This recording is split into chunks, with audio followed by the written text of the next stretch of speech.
नमस्कार साथियों, मैं सुशील जादौन आप सभी का स्वागत करता हूं, आप सभी का अभिनंदन करता हूं। कैसे हैं आप सब लोग? बहुत अच्छे होंगे, जबरदस्त होंगे और शानदार होंगे। आपकी तैयारी भी बहुत अच्छी चल रही होगी, खूबसूरत चल रही होगी और शानदार चल रही होगी। उसी तैयारी को बेहतरीन, खूबसूरत और अच्छा बनाने के लिए मैं आप सभी के सामने आके उपस्थित हो गया हूँ। दोस्तों, आपका बेहतरीन से, जबरदस्त से, जोरदार से साथियों एक सेशन में, जिसमें आपको बहुत स्वागत आने वाला है, बहुत अभिनंदन है आपका और बहुत मजा आपको आने वाला है। दोस्तों, आज हम जो पढ़ने वाले हैं वो आपकी क्लास जो रहने वाली है वो आपकी कौन सी साथियों? पार्ट नंबर 11 रहने वाला है। पॉलिटी हम कंप्लीट कर रहे हैं और पॉलिटी को बहुत बेहतरीन तरीके से दोस्तों हम आगे इसी तरह से आगे पढ़ने वाले हैं। दोस्तों, एक बार कमेंट करके बताइएगा कि हमने अंतिम क्लास में क्या लिखा था, बस इतना बता दीजिएगा। उससे पहले मैं आपको बता देना चाहता हूँ कि साथियों, सुबह यानी कि शाम को 9 बजे हमारी क्लास होती है। जो हमारी क्लास का टाइम टेबल है वो इस टाइम शाम को 9 बजे होता है। सुबह 9 बजे रीजन की क्लास चलती है, 10 बजे साइंस की क्लास और दोस्तों आपकी 10 बजे मैथ की क्लास चलती है। साथ ही साथ अगर दोस्तों आपको पीडीएफ चाहिए तो पीडीएफ के लिए साइंस मैग्नेट नाम का जो टेलीग्राम है, इस टेलीग्राम को आप ज्वाइन कर लीजिएगा। हाँ, तो जिससे साथियों आपको पीडीएफ मिलती रहे। दूसरी बात साथियों आपको बताना चाहता हूँ कि हमारा कोर्स जो है, जिसमें साथियों मैं आपको जनरल अवेयरनेस पढ़ा रहा हूँ, ये फाउंडेशन कोर्स आपको साइंस मैग्नेट एप्लीकेशन पर 399 रुपए में मिल जाएगा। जिसमें दोस्तों आप एएलपी, टेक्नीशियन, जेई और एनटीपीसी जैसे एग्जाम या किसी अन्य एग्जाम की भी तैयारी कर रहे हैं, तो आप अगर साथियों एक फाउंडेशन कोर्स में पढ़ना चाहते हैं तो दोस्तों इस जनरल अवेयरनेस के फाउंडेशन कोर्स में जुड़ सकते हैं। ये कोर्स जो होगा दोस्तों, इसके अंदर आपको क्या क्या मिलेगा? इसमें कंप्लीट थ्योरी मिलेगी और थ्योरी के साथ साथ साथियों इसमें आपको क्या मिलेगा? इसमें आपको साथियों क्वेश्चन भी मिल रहे होंगे, थ्योरी प्लस क्वेश्चन दोनों रहेंगे। लाइव क्लास रहेगी दोस्तों, बाद में आप रिकॉर्डेड देख सकते हैं। 2024 के दोस्तों इसमें मैं आपको क्वेश्चन भी कवर कराने वाला हूँ। साथियों, कंटेंट जो रहेगा वो हिंदी इंग्लिश दोनों बाइलिंगुअल रहेगा। दोस्तों, पीडीएफ आपको इसके अंदर कोर्स के अंदर मिलेगी और साथ ही साथ टेस्ट सीरीज भी आपको इसके अंदर प्रोवाइड कराई जाएगी। कैसे लेंगे सर कोर्स? तो साइंस मैग्नेट एप्लीकेशन डाउनलोड करेंगे और कोर्स वाले फोल्डर में जाएंगे। जब आप कोर्स वाले फोल्डर में जाएंगे तो यहाँ पर दोस्तों निर्माण बैच दिख जाएगा आपको जनरल अवेयरनेस का। निर्माण बैच जनरल अवेयरनेस 2025 आप देखेंगे, जिससे दोस्तों जाके आप यहाँ पर क्या कर लेंगे दोस्तों? यहाँ पर बाय कर लेंगे। जब आप बाय कर लेंगे तो आपको इस तरह से मेरा फोटो लगा हुआ मिल जाएगा और आप इस तरह से आप इस कोर्स के अंदर इनरोल कर सकते हैं और बेहतरीन तरीके से पढ़ सकते हैं। चलो दोस्तों, शुरू करते हैं अपनी एक खूबसूरत सी क्लास। आप बस इतना बताइएगा, अंतिम क्लास में आपने क्या पढ़ा था? सर, आपका ओपिनियन क्या है पहलगांव को लेकर? बाद में इस पर बात कर लेंगे दोस्तों एक बार।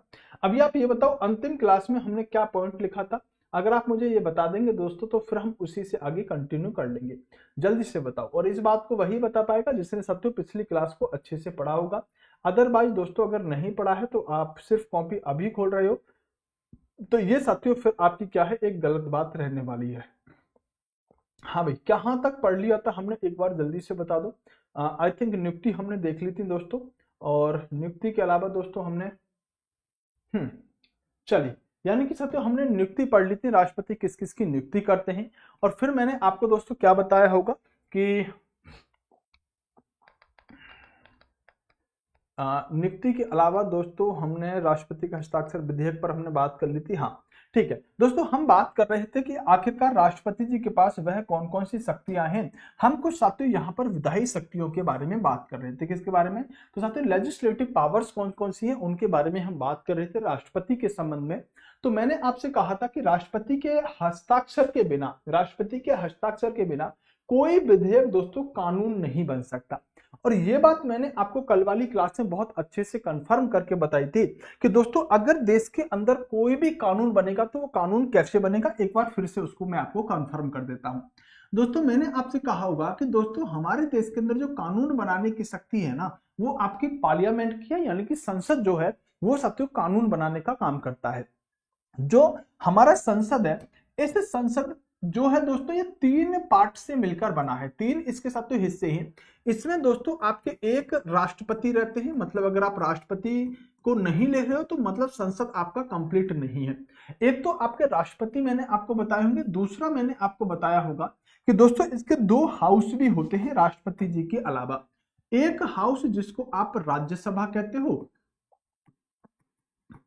और दूसरा हाउस दोस्तों जिसे आप लोकसभा कहते हो। बस आप मुझे इतना बता दो कि दोस्तों लोकसभा, राज्यसभा, संसद और राष्ट्रपति ये भारत के संविधान के किस अनुच्छेद में दोस्तों इनका पद निहित है, बस इतना बता दो। संसद किस अनुच्छेद में है, लोकसभा किस में है, राष्ट्रपति किस में है, कल मैंने आपको बताया था। एक बार आपसे भी चाहूंगा मैं कि एक बार आप भी कमेंट कर दो। दोस्तों मैंने आपसे कल कहा था कि दोस्तों अगर आप देश के अंदर कोई भी कानून बनाना चाहते हैं, कोई भी विधि बनाना चाहते हैं, कोई भी लॉ बनाना चाहते हैं, तो दोस्तों लॉ बनाने की, कानून विधि बनाने की शक्ति जो है किसमें है दोस्तों, संसद के पास है। मतलब देश में जो भी कानून बनेगा ना वो कौन बनाएगा, संसद बनाएगी। अब संसद में तो सर 3 अंग है इसके, राष्ट्रपति, राज्यसभा और लोकसभा। तो फिर आखिरकार किस तरह से इनकी प्रोग्रामिंग रहती है, इस बात को जरा समझते हैं। दोस्तों कल मैंने आपसे एक बात कही होगी कि दोस्तों अगर दोस्तों आपका क्या है, धन विधेयक है, ध्यान से सुनना। अगर दोस्तों आपका विधेयक कौन सा है, धन विधेयक है। दोस्तों बहुत सारे विधेयक होते हैं, अगर आपका धन विधेयक है यानी कि अगर मनी बिल है, तो मनी बिल एक ऐसा बिल है, धन विधेयक एक ऐसा विधेयक है जिसको दोस्तों सिर्फ और सिर्फ आप लोकसभा में ही लेके आएंगे। क्या कहा मैंने ये कहा कि अगर आप धन विधेयक को लेके आ रहे हो संसद के अंदर, तो दोस्तों धन विधेयक सिर्फ और सिर्फ लोकसभा में ही आएगा। बाकी का अगर कोई विधेयक है तो चाहे आप उसे लोकसभा में पहले लेके आओ, चाहे आप राज्यसभा में लेके आओ, कोई प्रॉब्लम नहीं है। आप दोस्तों किसी भी विधेयक को आप किसी भी हाउस में लेके आ सकते हो, पहले राज्यसभा में चाहे लोकसभा में, कोई प्रॉब्लम नहीं है। लेकिन अगर दोस्तों कोई भी विधेयक धन विधेयक है तो वो सिर्फ और सिर्फ कहां आएगा, लोकसभा के अंदर आएगा। और कोई विधेयक धन विधेयक है या नहीं, इस बात का निर्धारण कौन करेगा, क्योंकि दोस्तों लोकसभा के अंदर आ रहा है तो लोकसभा अध्यक्ष इस बात का निर्धारण करेंगे कि कोई बिल धन विधेयक है या नहीं है। तो दोस्तों एक बात तो हमने ये जान ली कि सर जो आपका धन विधेयक होगा ना वो सिर्फ और सिर्फ लोकसभा के अंदर आएगा। बाकी अगर कोई भी विधेयक है तो उसे आप लोकसभा, राज्यसभा किसी के अंदर लेके आओ, कोई साथियों मना ही नहीं है। अब मान लो दोस्तों कोई भी आप बिल लेकर आए, तो साथियों मैंने कहा चाहे तो उसे आप लोकसभा में लेके आ जाओ, कोई प्रॉब्लम नहीं है, चाहे दोस्तों आप उसे राज्यसभा में लेके आ जाओ तो भी दोस्तों कोई प्रॉब्लम नहीं है। अब मान लो हम कोई बिल लेके आए, चाहे ईडब्ल्यूएस का बिल है, चाहे साथियों हमारे वक्फ बोर्ड का बिल हो गया, चाहे साथियों जम्मू कश्मीर वाले मामले का बिल हो गया, मतलब कोई कानून बनाना चाहते हैं तो हम उस बिल को मान लो दोस्तों लोकसभा के अंदर लेकर आ गए। आपने कहा सर लोकसभा के अंदर क्यों लेके आए हो, राज्यसभा के अंदर लेके आओ ना। तो हमने कहा बेटा लोड लेने की क्या बात है, चलो आप इस बिल को राज्यसभा के अंदर लेकर आ गए। प्रोसेस क्या है, देश में कानून कैसे बनता है, इस बात को समझने की कोशिश करते हैं। दोस्तों अगर कोई बिल राज्यसभा के अंदर आया तो राज्यसभा से पास होने के बाद यह बिल दोस्तों संसद के दूसरे हाउस में जाएगा। कोई भी बिल तभी कानून बन सकता है जब वो दोनों हाउसों से पास होगा। तो हमने देखा कि राज्यसभा के अंदर कोई बिल आया था, अब वो राज्यसभा से पास हुआ तो दूसरे हाउस में जाएगा, दूसरे सदन में जाएगा, यानी कि सब लोकसभा के अंदर जाएगा। अब जब लोकसभा से भी ये बिल पास हो जाएगा तो लोकसभा से पास होने के बाद दोस्तों ये बिल आपका जाएगा राष्ट्रपति जी के पास। और जब ये दोस्तों राष्ट्रपति जी के पास गया तो राष्ट्रपति जी के पास पहुंचने तक ये एक विधेयक हुआ करता था, एक बिल हुआ करता था। लेकिन अगर राष्ट्रपति जी ने इस पर हस्ताक्षर कर दिए तो दोस्तों ये आपका देश के अंदर कानून बन जाएगा। क्या बन जाएगा, कानून बन जाएगा। तो कोई भी विधेयक दोस्तों देश के अंदर कानून कब बनता है, जब उस पर दोस्तों राष्ट्रपति हस्ताक्षर कर दें और दोनों साथियों हाउस से वो पास होके आया हो। तो एक बात तो मैंने आपको ये बताई कि आखिर देश के अंदर कानून कैसे बनता है।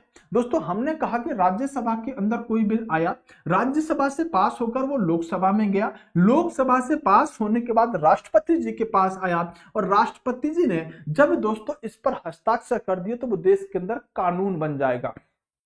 अब दो बातें आपके दिमाग में आएंगी। पहली बात तो ये आएगी कि सर अगर ये बिल मान लो आपने राज्यसभा में लेके आए हो, अगर ये बिल लोकसभा में आया होता तो क्या करते, तो दोस्तों फिर लोकसभा से पास होकर ये राज्यसभा में जाता और राज्यसभा से पास होकर फिर ये राष्ट्रपति के पास जाता। मतलब एक सदन में जिसमें भी आएगा उससे पास होने के बाद वो दूसरे हाउस में जाएगा और उससे भी अगर ये पास हो गया तो फिर राष्ट्रपति जी के पास जाएगा और राष्ट्रपति साथियों जब इस पर अपने हस्ताक्षर कर देंगे, जब अपने सिग्नेचर कर देंगे, तो देश के अंदर क्या बन जाएगा दोस्तों, यहां पर कानून बन जाएगा। बेटा आवाज आप थोड़ी सी अपने फोन की बढ़ा लोगे अगर आपको कोई दिक्कत ना हो तो। अगर आवाज आपको कम लग रही है तो हमारे अंदर से बेटा फुल है आवाज। एक बार आप अपने फोन की बढ़ा लो। आपके पास तो बड़े बड़े बड़े फोन रहते हैं, बेहतरीन बेहतरीन फोन रहते हैं, तो आप अपने फोन की थोड़ी आवाज को इंक्रीज कर लो। एक बच्चे का मुझे मैसेज आया, कहने लगा कि सर मेरी आर्थिक स्थिति बड़ी खराब है, आप मुझे कोर्स फ्री में दिला देंगे। दोस्तों ऐसे बच्चों के लिए कभी मेरे से मना नहीं होता। तो मैंने कहा अगर सच में आपकी स्थिति खराब है तो कोई बात नहीं, आप पढ़ाई करो, आपकी पढ़ाई में कभी पैसा बाधा नहीं बनना चाहिए, मैं आपको 100% सपोर्ट करूंगा। अक्सर दोस्तों आजकल तो मैंने दूसरी टेक्निक आजमा रखी है, मैं जब भी ऐसे बच्चे का फोन आता हूं तो मैं कहता हूं बेटा अपनी मम्मी या पापा से एक बार मेरी बात करा दो। अगर मम्मी पापा ये बोल दें कि हाँ इसको कोर्स दे दो, अभी हमारे पास पैसे नहीं है, तो फिर मैं उस बच्चे को साथ झिझकता नहीं हूं कोर्स के मामले में। अक्सर मैंने बहुत सारे बच्चों को ऐसे कोर्स दिलाए हैं।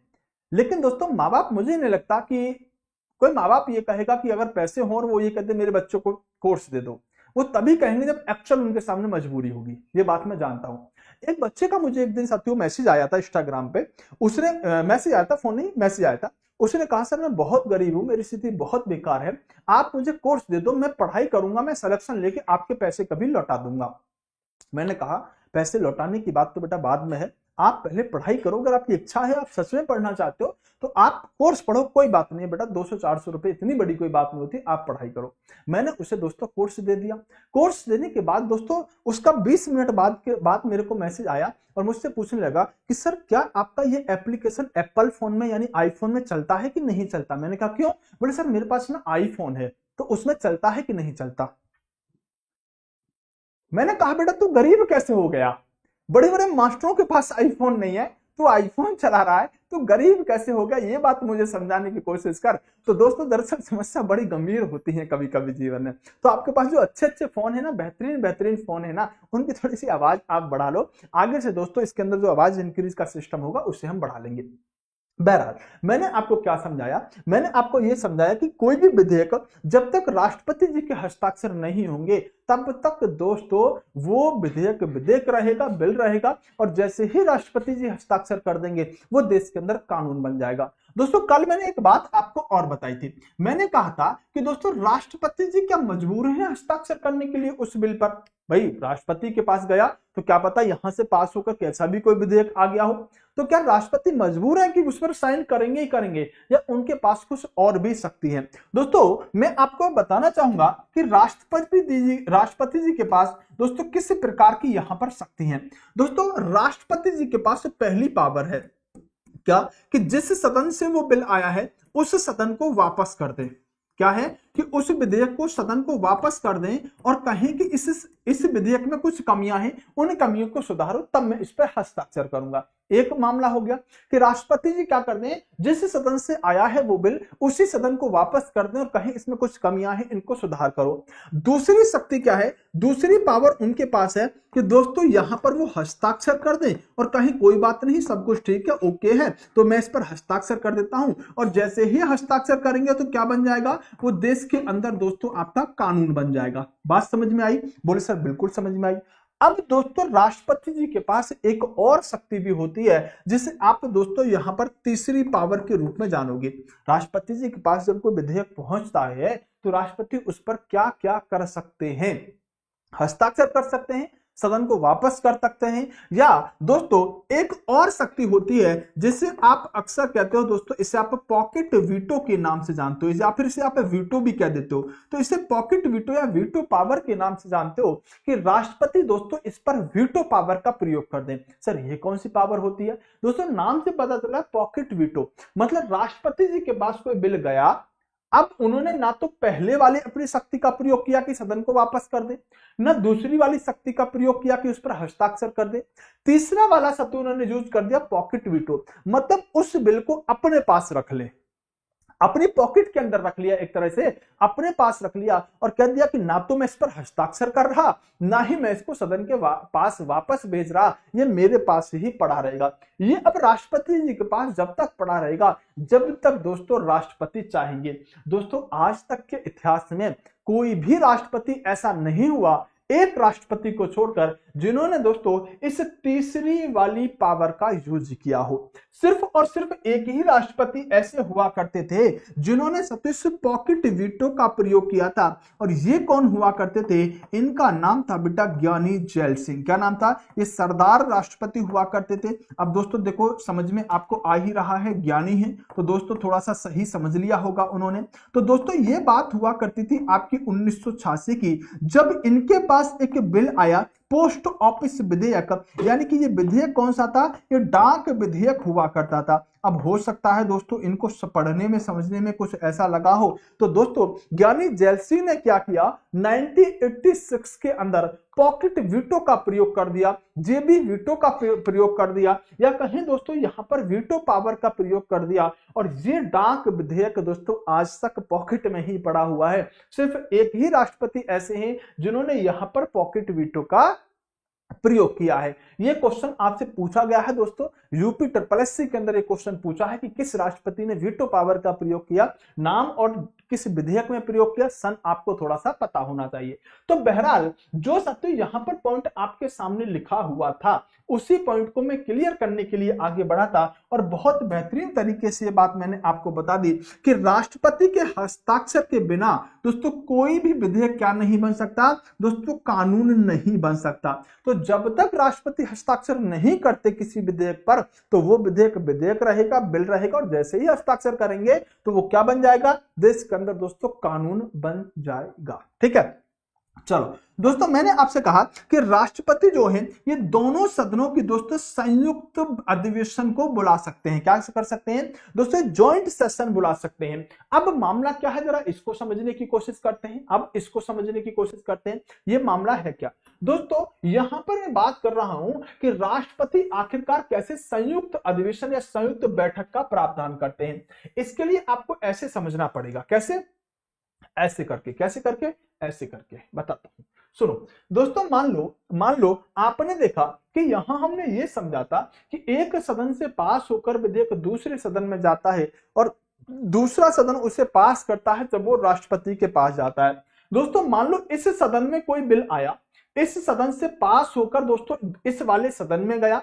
जब इस वाले सदन में गया तो ये इस बिल को लटकाए हुए पड़ा है, इसको ना पास कर रहा है ना वापस सदन को भेज रहा है, ये इसको अपने पास रोक के पड़ा है। तो राष्ट्रपति जी को अगर ऐसा लगता है, राष्ट्रपति जी को अगर ऐसा लगता है कि ये विधेयक इंपोर्टेंट है, तो राष्ट्रपति जी क्या करेंगे दोस्तों? इस सदन को भी बुलाएंगे, बोले आ जाओ मीटिंग करते हैं, और इस सदन को भी बुलाएंगे, आ जाओ मीटिंग करते हैं, और दोनों को बिठा के बात करेंगे, भाई इस विधेयक में प्रॉब्लम क्या चल रही है, इस विधेयक को आखिरकार आप पास क्यों नहीं करना चाहते हो। और दोस्तों ये जो आपका संयुक्त अधिवेशन का प्रावधान है ना, ये जो आपका संयुक्त अधिवेशन का प्रावधान है ना, ये दोस्तों भारत के संविधान के एक अनुच्छेद में दिया गया है। और ये अनुच्छेद कौन सा है? तो आप कहेंगे सर यहां पर अनुच्छेद है 108।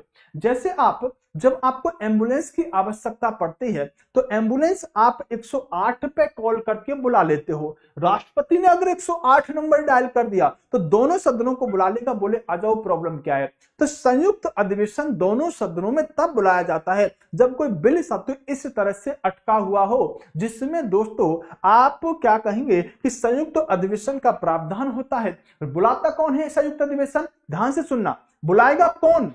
राष्ट्रपति।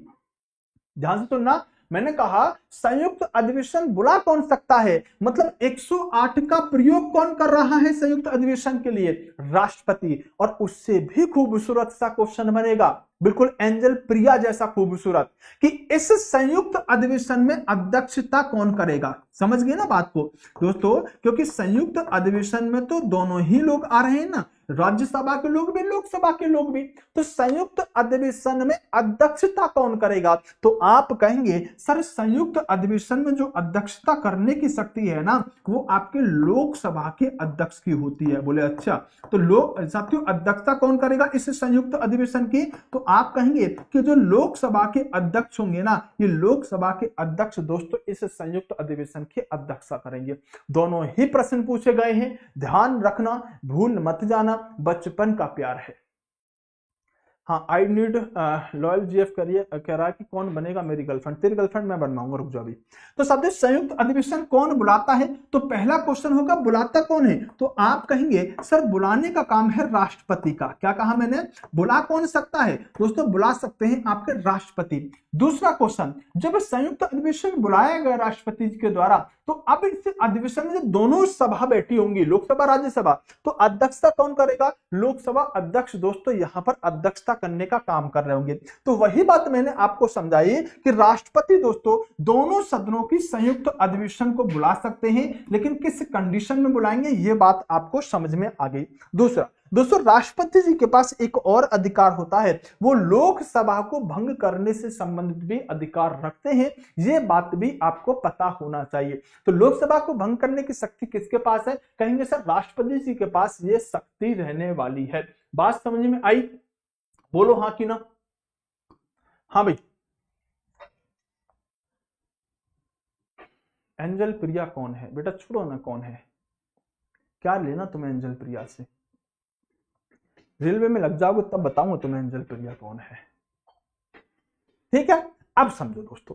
अब दोस्तों कुछ यहां पर कानूनी शक्ति देख लेते हैं, यानी कि विधायी शक्ति राष्ट्रपति जी की देख लेते हैं। जैसे दोस्तों अगर आप निम्न प्रकार के विधेयक संसद में लेके आते हो तो पहले आपको दोस्तों राष्ट्रपति की सहमति लेनी होगी। जैसे दोस्तों अगर आप मनी बिल लेके आते हो, अगर आप धन विधेयक लेके आते हो तो पहले आपको राष्ट्रपति जी की अनुमति लेनी पड़ेगी।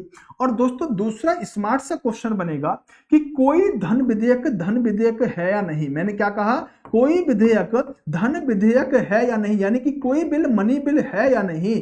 इस बात का दोस्तों निर्धारण कौन करेगा? ये क्वेश्चन पूछा गया है। इस बात का निर्धारण कौन करेगा? तो कहेंगे सर लोकसभा अध्यक्ष इस बात का निर्धारण करेंगे। क्यों? क्योंकि दोस्तों ये लोकसभा में ही आ सकता है। लोकसभा अध्यक्ष इस बात का क्या करते हैं दोस्तों? इस बात का निर्धारण करते हैं कि कोई बिल धन विधेयक है या नहीं। तो जब भी आप मनी बिल को लेके आएंगे ना, तो दोस्तों उसके लिए पहले आपको राष्ट्रपति जी से परमिशन लेनी पड़ेगी। अच्छा, किसी बच्चे के दिमाग में ऐसा क्वेश्चन तो नहीं बन रहा सर मनी बिल को लोकसभा में क्यों लेके आएंगे, हम तो राज्यसभा में लेके आना चाहते हैं?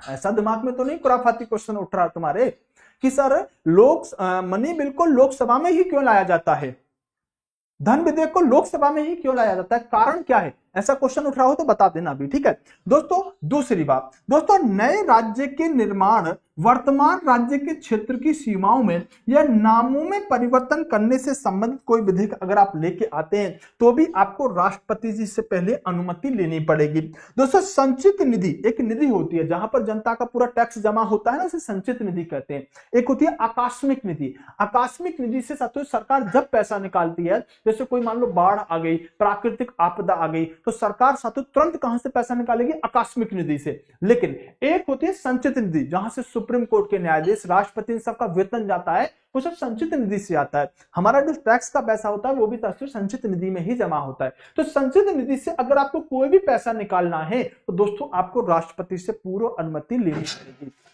दोस्तों अब मैं आपको एक छोटी सी बात और बताना चाहता हूं। जो मैंने ये वाला पॉइंट बताया ना कि नए राज्यों के निर्माण वर्तमान राज्यों के क्षेत्र साथ सीमा या नामों में परिवर्तन संबंधित विधेयक जो होता है, इसमें दोस्तों क्या व्यवस्था होती है, क्या इस बात को बताऊं? बोलो हाँ कि ना। हाँ भाई बोलो हाँ कि ना।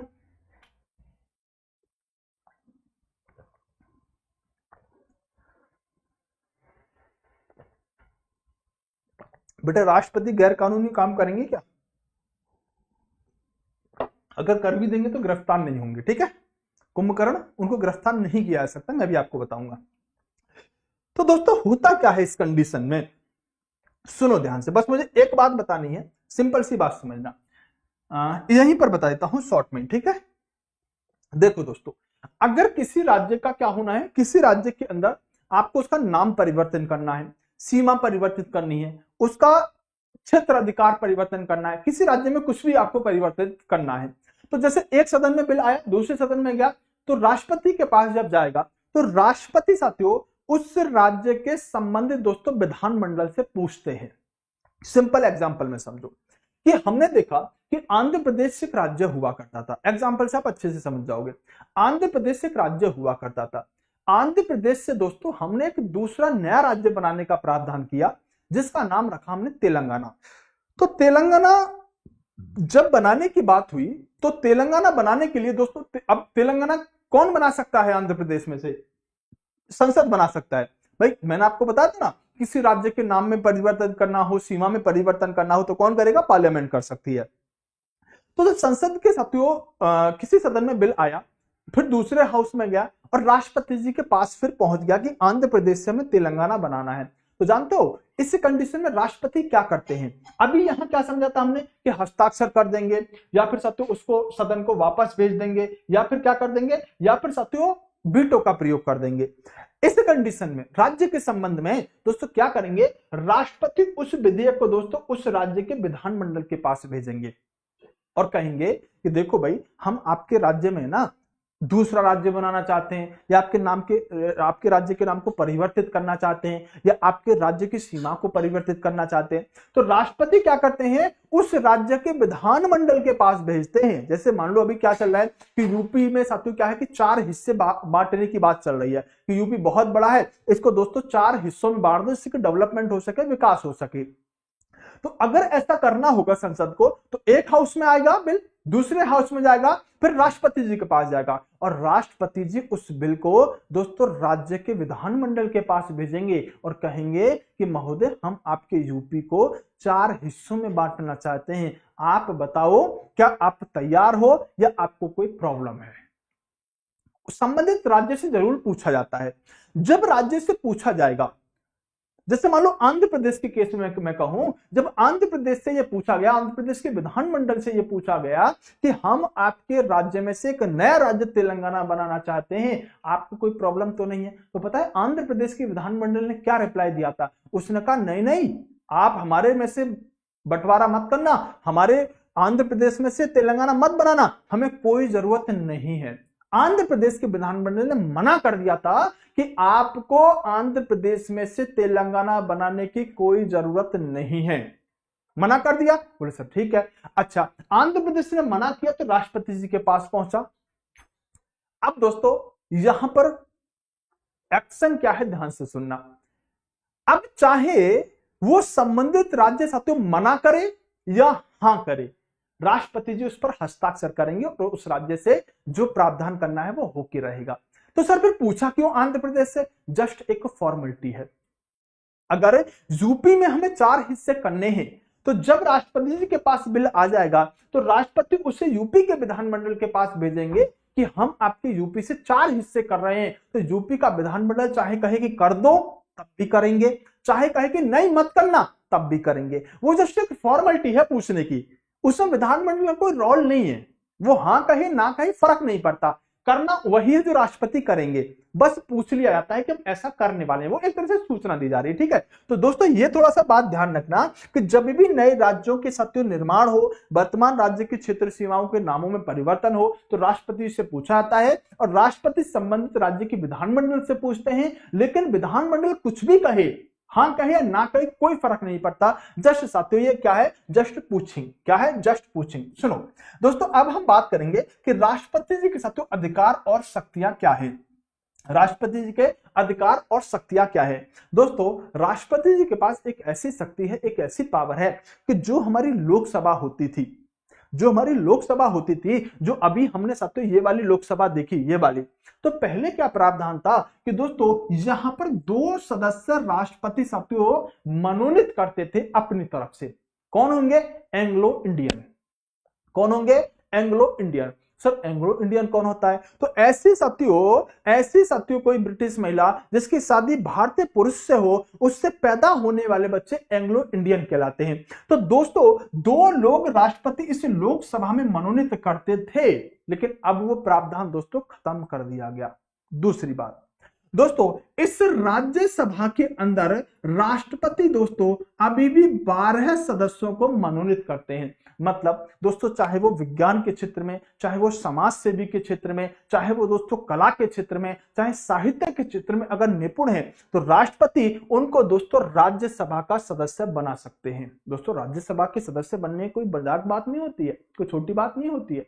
राज्यसभा का सदस्य अगर तुम्हें बना दिया जाए, मुझे बना दिया जाए ना, तो समझो साथियों लाइफ सेट है अपनी।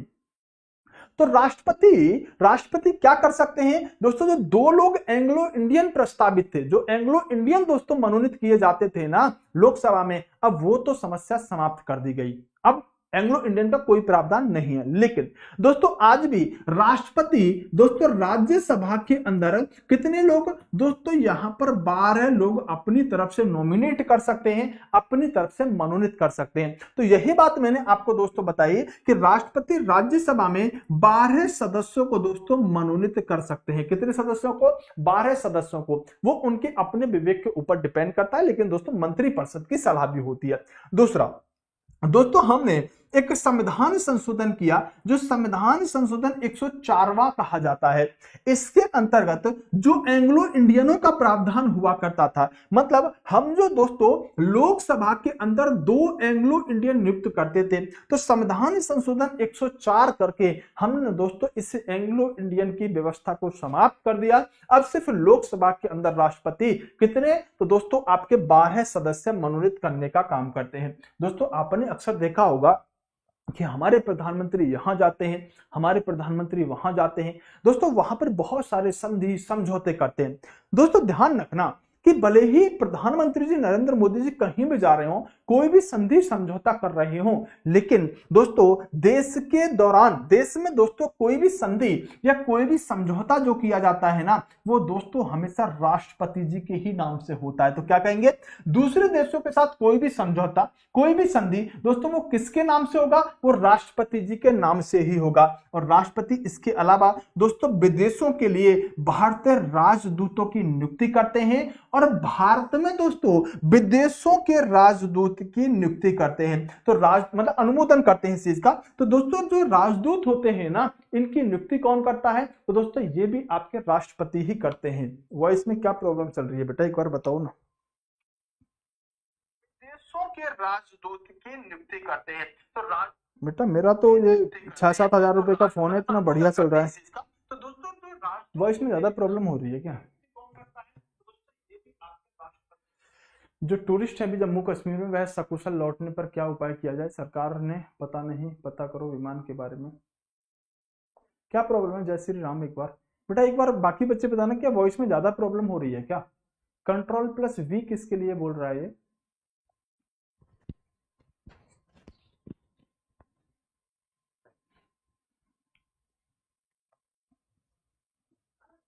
चलो इसको भी क्लास के बाद ना मैं थोड़ा इसको करवाता हूँ, जो भी इसमें प्रॉब्लम चल रही है थोड़ी बहुत मैं इसको करवाता हूँ। शायद क्या कि हमारी तरफ से वॉइस कुछ कम हो रखी होगी, तो उसको थोड़ा बढ़वा देंगे। अगर मैं बढ़ाऊंगा तो कहीं ऐसा ना हो बेटा जहाँ सत्यानाश हो रहा है अट्ठानाश हो जाए, कहीं ऐसा ना हो कि कुछ और ही हो जाए।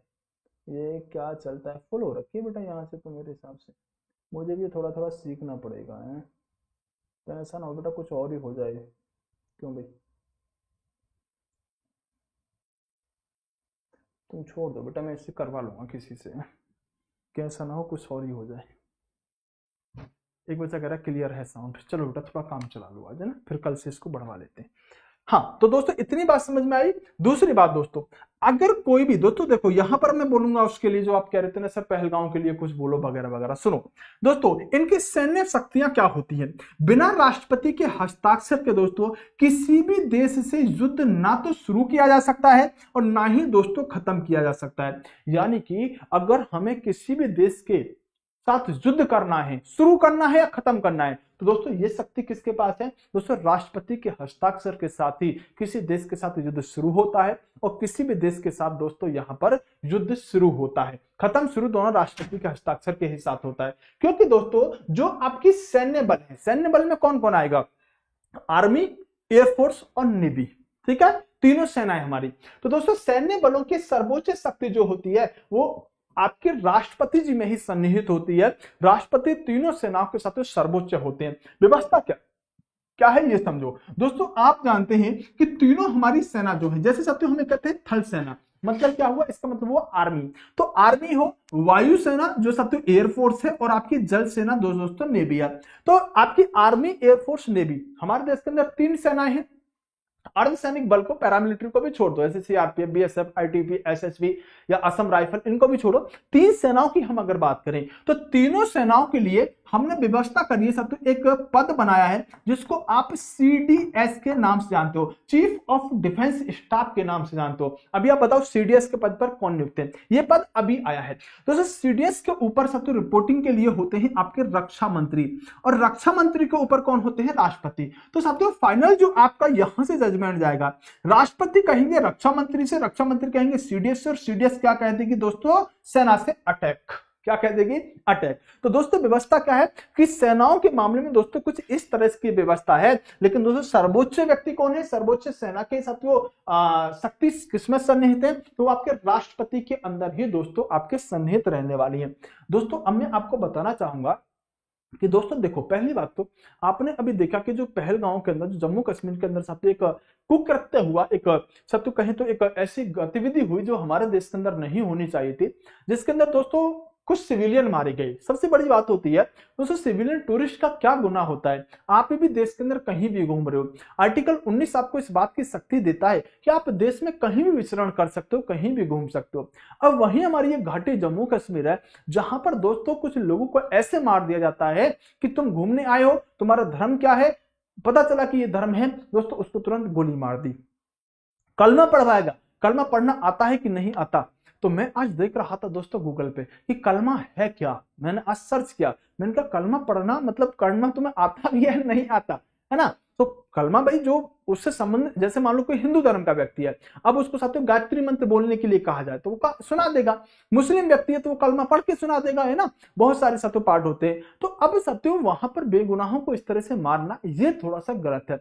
वो भी साथियों धर्म की आड़ लेके, धर्म का सहारा लेके कि तुम कौन हो, हिंदू हो, मुसलमान हो, सिख हो, ईसाई हो, और गोली मार देना। दोस्तों एक व्यक्ति ऐसा है जिसकी अभी 16 अप्रैल को शादी हुई थी, और दोस्तों ये एक नरवाल करके व्यक्ति है जो हरियाणा से है दोस्तों, वो लेफ्टिनेंट वगैरह किसी पद पे हुआ करता था। तो 16 अप्रैल को उसकी शादी हुई, घूमने गया नई नई शादी में दोस्तों, है ना? उसने अपने सपने जीवन में क्या सजाए होंगे, यही सोचा होगा ना कि मैं शादी करूंगा, आगे चल के अपने माँ बापों के लिए कुछ करूंगा, है ना? और छोटी पोस्ट पर नहीं बेटा, वो एक लेफ्टिनेंट की पोस्ट पर साथियों कोई व्यक्ति था, और उसको साथियों जब मार दिया गया, उसके घर वालों पर क्या बीत रही होगी।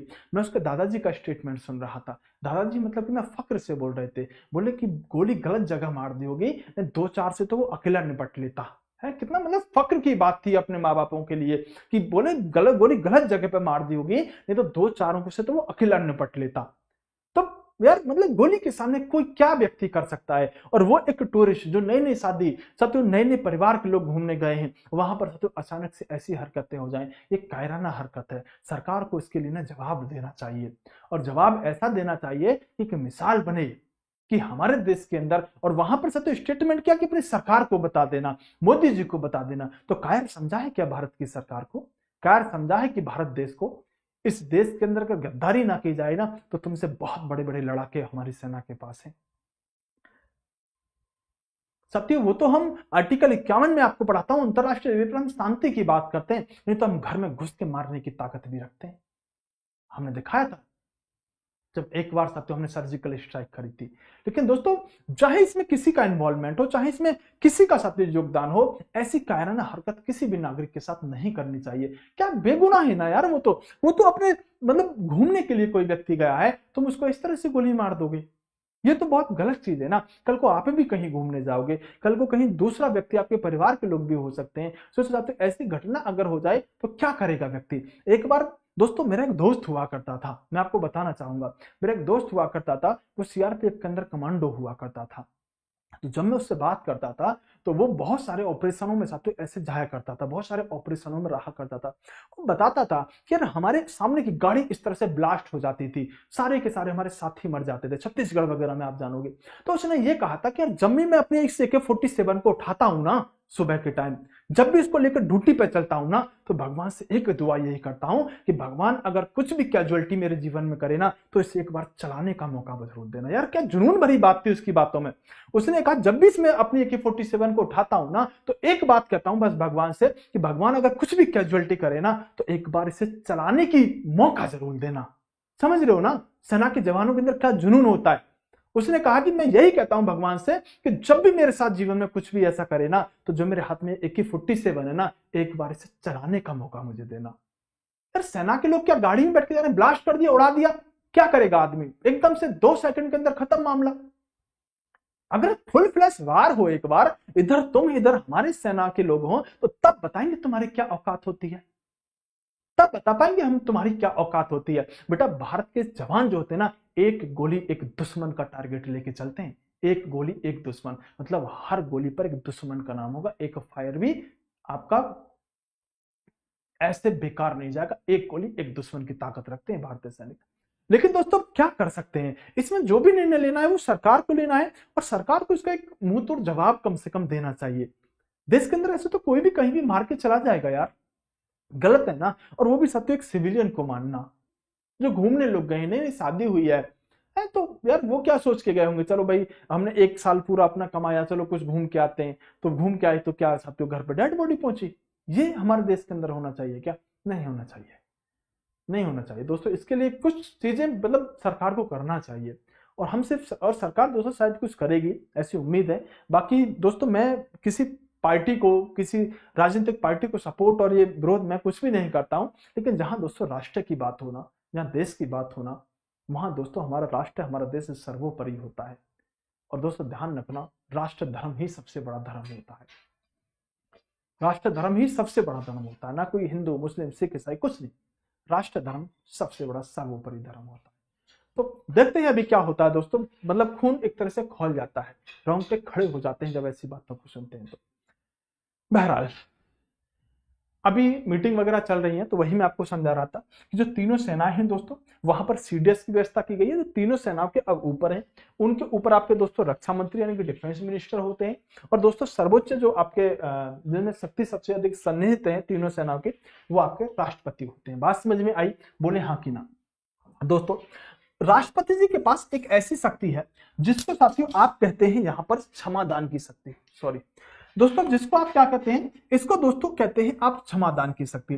दोस्तों जैसे किसी भी व्यक्ति को साथियों कोई सजा दे दी जाती है, जैसे मान लो कसाब हुआ या कोई भी भारत का और भी व्यक्ति हुआ है ना, उसको अगर कोई सजा दे दी जाती है, तो भारत में सिर्फ और सिर्फ एक ही व्यक्ति ऐसा है जो कि साथियों उस सजा को माफ कर सकता है। दोस्तों चाहे उस व्यक्ति को दोस्तों यहां पर फांसी की ही सजा क्यों नहीं हो गई हो, चाहे उस व्यक्ति को दोस्तों सजाए मौत ही क्यों नहीं हो गई हो, राष्ट्रपति जी चाहे तो आर्टिकल 72, कौन सा अनुच्छेद है दोस्तों, आर्टिकल 72 के आधार पर किसी व्यक्ति की साथियों फांसी की सजा को भी माफ कर सकते हैं।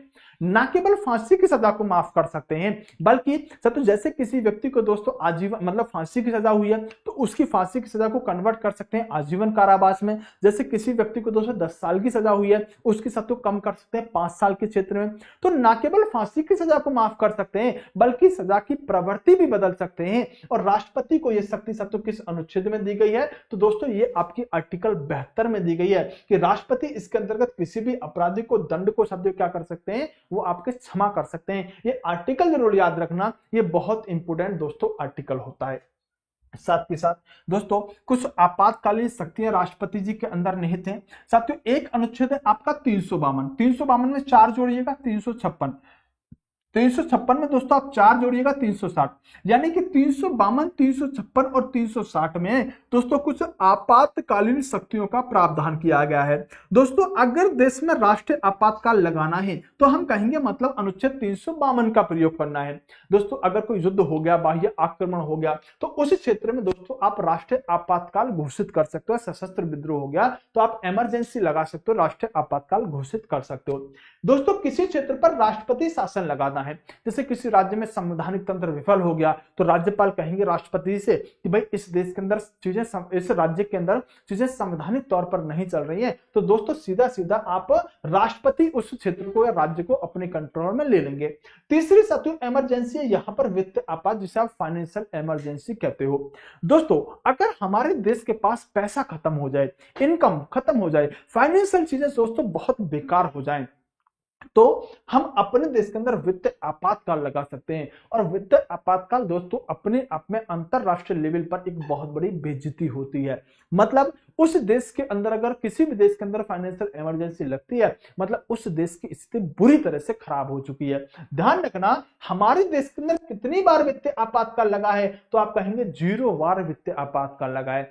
एक भी बार अभी तक भारत में, जबकि 352 का प्रयोग हो चुका है, 356 का प्रयोग हो चुका है, लेकिन 360 का प्रयोग अभी तक नहीं हुआ है। दोस्तों 1990-92 का दशक ऐसा हुआ करता था जब भारत में फाइनेंशियल इमरजेंसी लगने की कंडीशन आ गई थी। जब भारत में वित्त आपातकाल लगने की कंडीशन आ गई थी, इस समय दोस्तों आपके प्रधानमंत्री हुआ करते थे नरसिम्हा राव जी, और इस समय दोस्तों आपके मनमोहन सिंह वित्त मंत्री हुआ करते थे। दोनों ने मिलकर एक ऐसा बीच का रास्ता निकाला था, एक ऐसा सत्य उन्होंने कॉन्सेप्ट निकाला था जिसको आप दोस्तों एलपीजी मॉडल के नाम से जानते हो। हिंदी में कहते हैं उदारीकरण, वैश्वीकरण और निजीकरण मॉडल कहते हैं। इस एलपीजी मॉडल के माध्यम से नरसिम्हा राव और दोस्तों मनमोहन सिंह जी के द्वारा दोस्तों भारत के अंदर वित्त आपातकाल लगने से बचा लिया था, तब भी हमने नहीं लगने दिया था। इतनी बात समझ में आनी चाहिए। दूसरी बात दोस्तों, कुछ इंपोर्टेंट फैक्ट, जैसे साथियों भारत के प्रथम राष्ट्रपति कौन हुए? डॉक्टर राजेंद्र प्रसाद हुए। और दोस्तों एकमात्र व्यक्ति जो 2 बार राष्ट्रपति बने वो कौन थे दोस्तों? आपके राजेंद्र प्रसाद हुए। दोस्तों पहली महिला राष्ट्रपति कौन बनी? तो प्रतिभा देवी सिंह पाटिल दोस्तों, ये आपके महिला राष्ट्रपति हुई। दोस्तों निर्विरोध चुने जाने वाले राष्ट्रपति कौन हुए? तो निर्विरोध चुने जाने वाले राष्ट्रपति में दोस्तों न से क्या होता है? निर्विरोध, और न से ही होता है नीलम। तो दोस्तों नीलम संजीवा रेड्डी ये ऐसे व्यक्ति थे जो निर्विरोध राष्ट्रपति चुने गए। आपके दिमाग में ऐसा क्वेश्चन आ सकता है कि सर एक बात बताओ, राजेंद्र प्रसाद जी के सामने इलेक्शन किसने लड़ा था? ये भी तो निर्विरोध हुए थे। तो दोस्तों राजेंद्र प्रसाद निर्विरोध नहीं हुए थे। इनके लिए दोस्तों बाकायदा फार्म निकाला गया था, पर्चा निकाला गया था, लेकिन इनके सामने किसी ने फार्म ही नहीं भरा था। लेकिन जो नीलम संजीवा रेड्डी हुए ना दोस्तों, ये आपके निर्विरोध बनने वाले राष्ट्रपति थे। दोस्तों पहले मुस्लिम राष्ट्रपति कौन हुए? तो जाकिर हुसैन साहब हुए। और दोस्तों ऐसे व्यक्ति जो कि साथियों मर गए अपने पद पर रहते हुए, ये आपके जाकिर हुसैन और दोस्तों फखरुद्दीन अली अहमद, 2 मुसलमान हैं, मतलब 2 मुसलमान तो एपीजे अब्दुल कलाम भी हैं तीसरे, लेकिन दोनों के दोनों मुस्लिम व्यक्ति जो बने वो अपने पद पर रहते हुए ही साथियों एक्सपायर कर गए थे। बात समझ में आई कि नहीं आई? ये बताओ, इतनी बात समझ में आई कि नहीं आई? बोलो जल्दी से, फटाफट से, स्पीड से। हाँ भाई,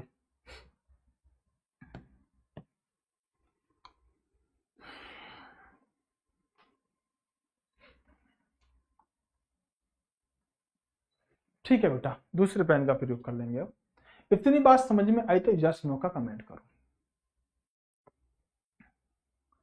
हाँ भाई, सुंदरम चौधरी कह रहे हैं यस सर। एक साथियों बच्चा है यहाँ पर परफिन, वो कह रहा है यस सर। शिवम कह रहा है जी सर समझ में आ गई। प्रिया को समझ में आ गई। अंजलि यादव को समझ में आ गया। विजय कुमार को समझ में आ गया। और किस किस को दोस्तों कोई समस्या दिक्कत तो नहीं है? बोलो।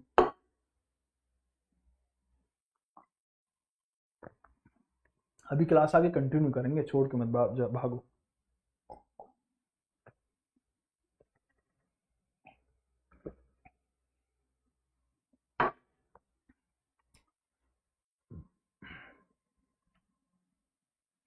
चलें आगे। चलो दोस्तों, अब जो हमें पढ़ना है वो दोस्तों भारत के संविधान में ही अगला टॉपिक पढ़ना है जिसे आप वाइस प्रेसिडेंट कहते हो या उपराष्ट्रपति कहते हो। तो दोस्तों उपराष्ट्रपति जो होंगे ये भी आपके भाग 5 में, राष्ट्रपति भी भाग 5 में, और दोस्तों अनुच्छेद 63 से लेकर 69 तक आपको उपराष्ट्रपति वाइस प्रेसिडेंट देखने के लिए मिलेंगे। ठीक है, बोलिए। ठीक दोस्तों, जैसे मैंने आपको एक ट्रिक बताई थी, वो ट्रिक क्या थी? पकानिको का द्वियोदशम। क्या बताई थी? पकानिको का द्वियोदशम। एक ऐसी ही ट्रिक मैं आपके सामने फिर से पेश कर रहा हूं, जिसका नाम क्या होगा? उसका निकास शनि। क्या याद रखेंगे? उसका क्या नाम है दोस्तों? उसका निकास शनि। ये ट्रिक याद रखेंगे। अब इसको दोस्तों कैसे आपको लगाना है? तो दोस्तों उससे क्या बनेगा? मतलब आर्टिकल 63 में दोस्तों उससे मतलब उपराष्ट्रपति का प्रावधान है। दोस्तों 64 में क्या है? से बनेगा दोस्तों, वो राज्यसभा के सभापति होंगे। का से होगा दोस्तों, उनका कार्य क्या है? वो राष्ट्रपति जो है वो दोस्तों किस रूप में कार्य करेंगे। दोस्तों अगर हम बात करें 66 में क्या है, तो इनके निर्वाचन के बारे में बताया गया है। दोस्तों 67 में क्या है? इनका दोस्तों कार्यकाल बताया गया है। 68 में क्या है दोस्तों? इनका समय और रिक्ति के बारे में बताया गया है। 69 में क्या है दोस्तों? से आपका शपथ के बारे में बताया गया है। और दोस्तों 70 में क्या है? इनके निर्वहन के बारे में बताया गया है। तो मैं इस ट्रिक पर आगे भी बात करने वाला हूं। बहरहाल आपको क्या याद रखना पड़ेगा? उसका निकास शनि। समझ में आई बात? तो दोस्तों जैसे हम आगे बढ़ेंगे, तो मैंने आपसे कहा जैसे दोस्तों आर्टिकल आप 63 पढ़ोगे, तो आर्टिकल 63 में आपको भारत के एक उपराष्ट्रपति होंगे, ये बात आपको बताई गई है। ये बात हमें राष्ट्रपति जी के संबंध में कहां बताई गई थी? 52 में। तो देखो सत्य 5 में प्लस 1 करो कितना आ जाएगा? 6 आ जाएगा। 2 में प्लस 1 करो 6। भाई राष्ट्रपति उपराष्ट्रपति का पद क्या है? तो राष्ट्रपति उपराष्ट्रपति। तो देखो 52 अगर आपने राष्ट्रपति याद कर लिया तो 63 खुद ही याद हो जाएगा। 5 में 1 ऐड करा है 6 हो गया, 2 में 1 ऐड करा है 3 हो गया। तो 52 में राष्ट्रपति है और 1 ऐड कर दो तो 63 में दोस्तों आपके उपराष्ट्रपति जी का पद हमें देखने के लिए मिलता है। दोस्तों 64 में क्या है कि भारत के उपराष्ट्रपति राज्यसभा के पदेन सभापति होंगे। इसको मैं अच्छे से समझाऊंगा, अच्छे से इस पर सब एक लॉन्ग डिस्कस करेंगे। इसको दोस्तों हम आगे भी पढ़ सकते हैं। इतना बताओ कि यहां तक किसी को समस्या, कोई दिक्कत, कोई प्रॉब्लम है तो एक बार दोस्तों सारे बच्चे क्या करेंगे? दोस्तों इस वीडियो को लाइक करेंगे। मैं ये देखता हूं कि तुमने कितने बच्चों ने लाइक कर रखा है। दोस्तों 537 बच्चे देख रहे हैं और सिर्फ 340 लाइक है। क्या यही है दोस्तों आपकी इंसानियत कि अगर सर नहीं बोलते हैं तो हम लाइक नहीं करेंगे, है ना? क्या चाहते हो मुझसे तुम? मतलब मेरे मतलब और क्या जान लोगे क्या? आपके लिए इतनी मेहनत की जाती है, बेहतरीन तरीके से आपको कंटेंट प्रोवाइड किया जाता है, बेहतरीन तरीके से चीजें आपको समझाई जाती हैं, और तुमसे एक लाइक का बटन नहीं दबता। अगर उसमें पैसे लग रहे होते तो मैं कहता भी नहीं, वो फ्री है, तब भी एक लाइक का बटन तुमसे नहीं दबता है। ऐसी मोहब्बत है क्या? वैसे तो तुम कहते हो सर ये सर वो सर बहुत अच्छा पढ़ाते हो, ये मेरी पढ़ाई करने में कोई कमी नहीं छोड़ते, और वैसे जब तुम्हारी लाइक के रेशो को देखता हूं तो ऐसे लगता है पता नहीं मजाक करते हो क्या। क्यों भाई, क्या समस्या है बताओ? दोस्तों अगले क्लास को हम आगे करेंगे। दूसरी बात ध्यान रखना कि हमारी क्लास जो होती है डेली 9 बजे होती है। सुबह 9 बजे रीजनिंग की क्लास होती है, फिर साथ ही 10 बजे साइंस की क्लास होती है, और 10 बजे आपकी मैथ की क्लास होती है। कितने बजे? 10 बजे आपकी मैथ की क्लास होती है। तो टेलीग्राम जो है वो साइंस मैग्नेट के नाम से, जिसका आपको पीडीएफ मिल जाएगी। साथ के साथ साथ तो जो निर्माण बैच चल रहा है जनरल अवेयरनेस का, इसे आप 399 रुपए में परचेज कर सकते हैं।